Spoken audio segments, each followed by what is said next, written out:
The problem with newspapers today is that you're seeing more and more opinion on the news pages and less opinion on the editorial pages. We really do need to take a stand and not apologize for taking a stand, and that we do have a role as an editorial page editor, as editorial page, to be a leader in the community.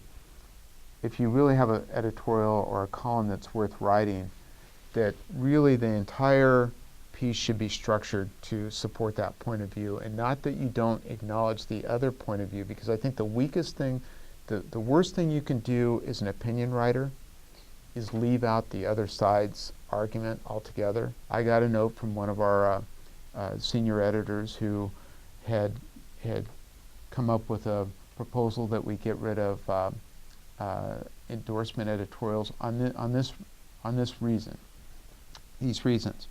One, he said, if you look at it from a standpoint of business, it's not a good thing to do.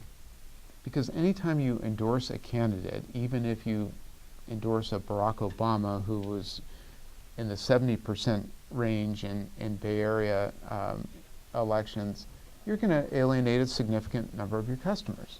So from a business standpoint, endorsement editorials really are not a good thing to do.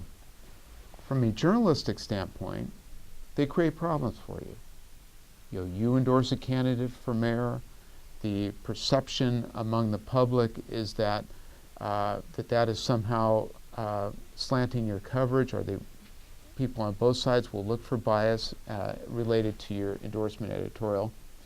And the third reason not to do endorsements is, for the most part, they don't make a great deal of difference.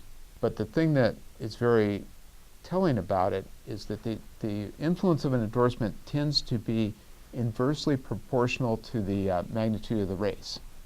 Like if you're talking about president, very few people are going to defer to their paper. Or certainly on ballot measures.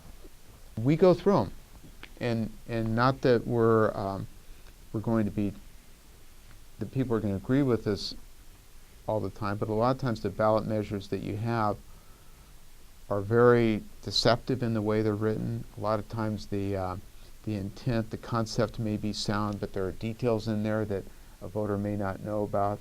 If you decide as a newspaper that you are going to have an editorial page, that you have a role that is separate and distinct from just presenting the news, but you also want to have a role of being a community leader, then in my view, and in the view of a lot of people who are editorial page editors across the country, is that it just makes no sense that you would then take a pass on the one decision that could really have an effect on the issues that you care about. I never, in the 16 years I've done this, have allowed somebody to write something that they don't believe in. A couple of years ago, one of our focuses was California's foster care system. I want to bring young people who are in the system into our pages, and we want to make a big splash on it. And we're going to stay with this issue until the system improves.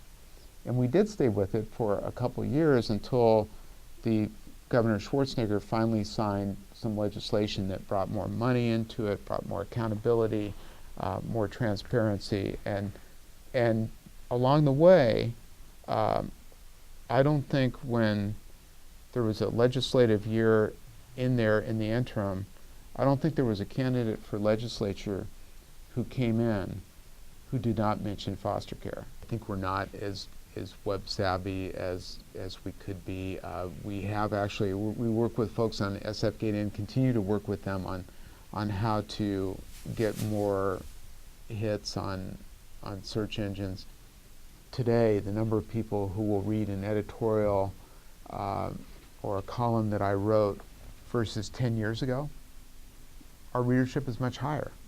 The problem is the portion of people who are paying for it is much lower, and the advertising that's supporting it is much lower.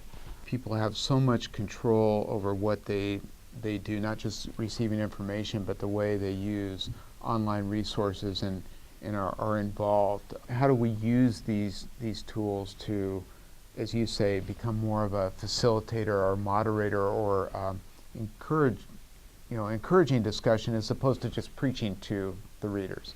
The thing that I've found in the 16 years that I've been editorial page editor is it doesn't matter how powerful of a writer you are, it doesn't matter how great your argument is. What really makes a difference in affecting change in public policy is getting the readers engaged.